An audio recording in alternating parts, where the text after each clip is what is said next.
Hello, hello, hello. Welcome to from the car, my what I'm thinking segment. So let's get into it. The transfer window has closed, as Lolo said. The window is closed. So let's get into it. So woke up this morning, came out to the car. Everything's covered in white. Snow had fallen. I'm like, oh man, this is gonna suck. Now I'm gonna have to wait for the car to warm up and then get the snow off and then start my journey to work. Nope. It actually turned out a lot easier than I thought. Just took a brush and swept everything off. Both cars actually, so my wife will be happy when she gets up. No snow in the car. And I kind of feel like this is kind of hopefully what our window is like. Looks a little rough. It looks a little tough. Could be a little dangerous, but in reality, maybe it works out for us. We shall see. Let's get into it. So, our window. How do we do? So for me, I'm torn. I'm like happy, sad in the sense that, or sad, happy, depending on how you look at it. In terms of our planning, what was our plan coming in? What were our needs coming in? We needed depth, right? We needed depth. And if you look at the window in its entirety, we did not create the depth. We've improved the quality in certain spots, but the depth is still not there. We still got the same numbers, right? So you're coming into a window, you're like, I need more depth, I need more numbers. And you come out the window and you got probably the same exact numbers in certain spots, especially the spots which you were trying to improve on. Our midfield has not improved in terms of the numbers. Our front line, our attacking players, has not improved in terms of numbers. We did improve on our back line, our center backs. We've got an extra one there, but in general, we did not improve in numbers. So that could be an issue, right? We might have better quality in certain spots, but we don't have the numbers that we might need. Hopefully, we don't need them, but we'll see. We only have really the two tournaments that we got to play. So hopefully that's all that is needed. And once again, we are contingent on the similar things we had in the last January window. We have to hope that I don't know if this is something funny in my nose or just the reflection, but we have to hope that we can hold up body-wise coming into the end of the season. I had a thought just as I was pulling into the parking lot. We're 15 points up. We have 5 matches to go. All we need is a point. Can we do it? Yeah, that's kind of where I'm sitting right now. Can we do it? We've seen that 1 point would have made a difference last season. 1 point might make a difference this season. Let's see if we can do it. And in terms of the window, let's get into it. So what was our plan? Go out and spend 70 to 90 on our top targets. Get one of them, hopefully. You got 2 big targets that it sounded like were on their list, right? Mudryk and Casado were on their list, it seems. Or were they not on their list? That's my thing is, was that actually part of the plan? Or is it just, you know what? Let's just pivot and go this way. Mudryk was somebody they had been talking about for months, right? Even in the summer they were talking about him. Decide to go in. They know the number. They know it's going to be a hard negotiation. Everybody said that. They want this number. They give him that number. I'm happy that we didn't get Mudryk in the sense that we were able to pivot and get a couple of players. But then for me, once we did that, I think we should have just went for quality numbers. And I think we could have done quality numbers in terms of bringing in maybe another 2 or 3 another 2 players. We got 3. I think we could have gotten 5.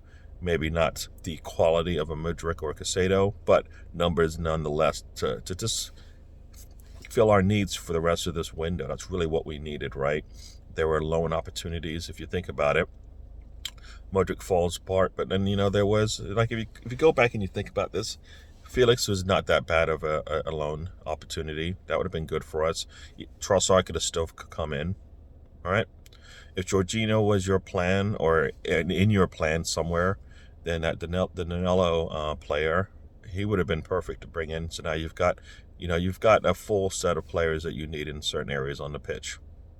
Right? If you think about that, that would have been kind of cool to have like a Felix and a Danilo as well. Young players, maybe you can influence them to maybe want to, at least Felix want to stay with you, especially if he helps you win the league. What kind of incentive is that? That would be kind of cool to have, but we didn't do that. We kind of went with this. We need 70, 80 million on players. There were a lot of players, I believe, in that 20 million range, if not less, that we could have picked up just to have the numbers that we needed. I don't know. I guess, if we're going to go for a big player, then you need to complete the deal, and you can't go three bids in and still not get a player twice in the same window. That's failure for me. That your plan was pretty poor. The execution is poor. If you can't get one of those two deals across the line, going after a player whose team does not want to sell. I mean, and then you hear the reports that Everton didn't want to strain any relationships with them. Well, you did that with the first bid. You did that with the second bid. You did that with the third bid. They even said, you know what, this is too much on our player. We're going to send them away to get away from this.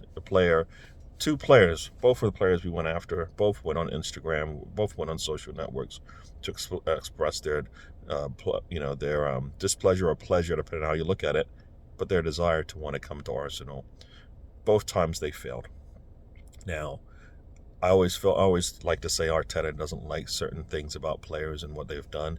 I kind of feel like that would be it, going to social networks to express their desire to leave a club. I don't think Arteta, that's the kind of player he wants. But the fact that we continue to go after that, is that more of an Edu thing and not an Arteta thing? Was Arteta just sitting in the back watching this all unfold and probably going to himself, this is just not the way I do business, right? So I kind of feel like Edu did drop the ball. He may have been able to fail up a little bit. Trossard was an easy one. It was always there, I believe, in this window. Jorginho was unknown to anybody in terms of, that's an opportunity we can go down. Jacob Kiwior, unknown talent. If you can find a Jacob Kiwior, then I feel like we could have found all of the numbers we needed to boost our club up. So now we've got a solid team going in to the second half of the window, right? If there was any recruiting, scouting done to get him, then I would have thought we would have done that for all the other positions we needed, right? We got our attacker, perfect, with Trossard. Midfield, we needed some backup behind Xhaka and Partey. We did that for Partey, but we didn't do that for Xhaka, right? We're hoping now, once again, we are hoping now, going into after a January window, that our players get healthy, all right? So, Jesus, Emil Sufro, Nelson, we need them to get healthy, all right? El Neni, I don't know if he'll be back. I saw a report that El Neni's contract might get extended a year. I find that ridiculous, one, because Jorginho's deal goes an extra year anyway, it's a year and a half.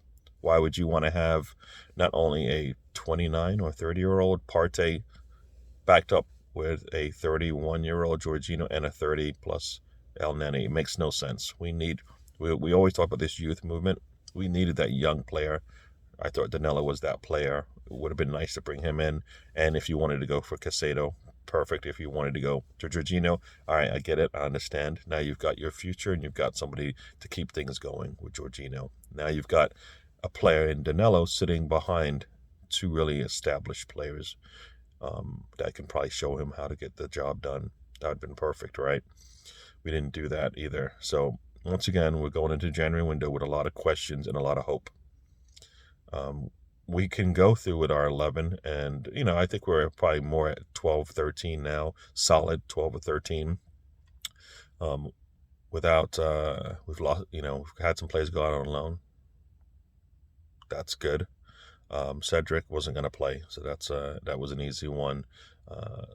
Marquinhos and Sambi needed to go on loan back in the summer, as far as I was concerned. Once we saw what they could do, they weren't going to be able to contribute, and we're not a team where we can help them along the way. They needed to get minutes, and we weren't going to give it to them. So why we kept them, I'm not sure. It would have been nice to have just made the decision to pick up a player in that summer window, maybe to cover their spots, because we needed it.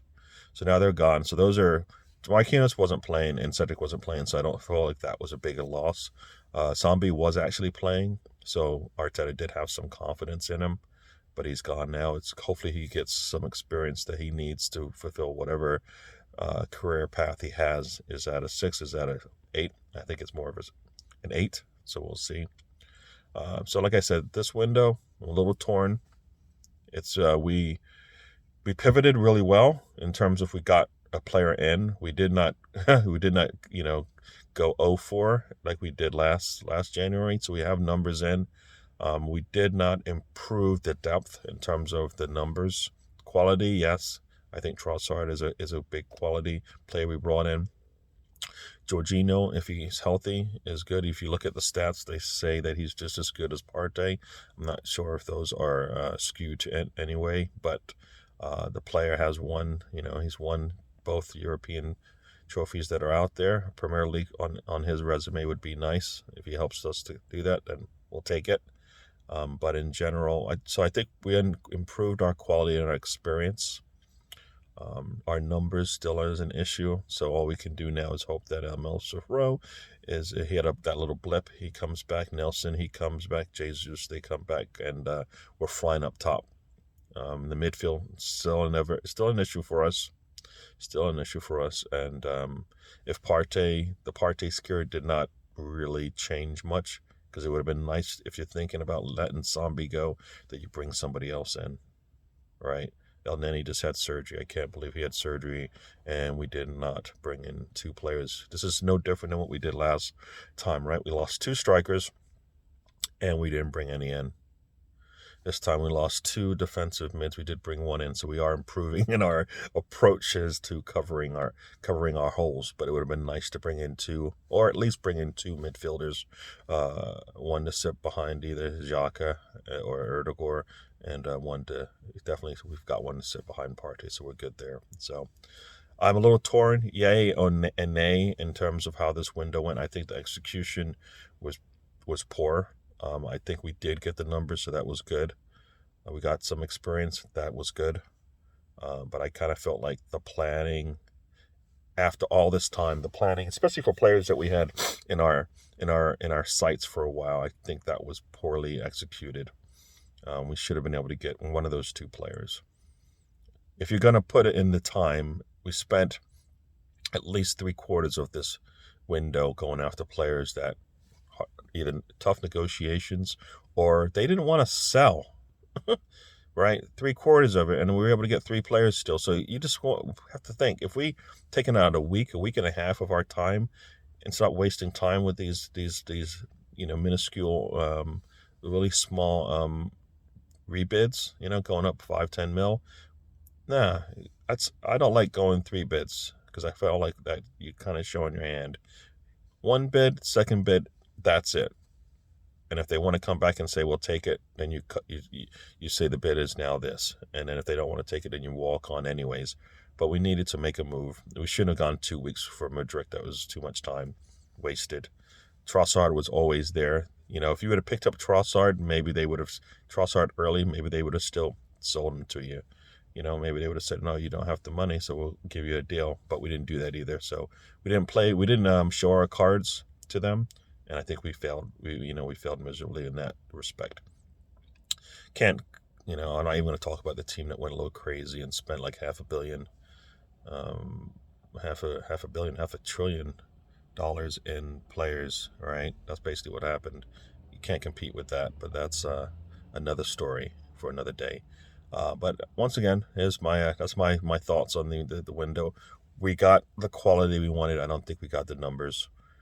So now all we can do is hope that our players that are sitting in the trainer's table get off of it and can get back to playing, and we just get the 3 points each week. That's all, 1 game at a time, and go into that the European playing period, and continue to do what we've been doing. So maybe we'll get lucky there with some of the draws, and we'll be okay. But in general, just 3 points, 1 game at a time. Get us the 3 points this week against Everton. I know, there's going to be an issue with the manager that they have playing, coming in to help them. He's Allardyce, I believe, right? He's going to come in with some tactics. We've seen these tactics already by teams that are much better. Will they be able to execute? I doubt it. Not like Newcastle, so we should be able to handle them. Our first 15 minutes, if we, once again smack them in the mouth, we'll get the points that we need and we move on out of there and then continue on. So this is this is DWTT from the car. What I'm thinking, life is a journey. Don't waste a trip. Enjoy the ride, and hope you enjoyed us. Talk to you later.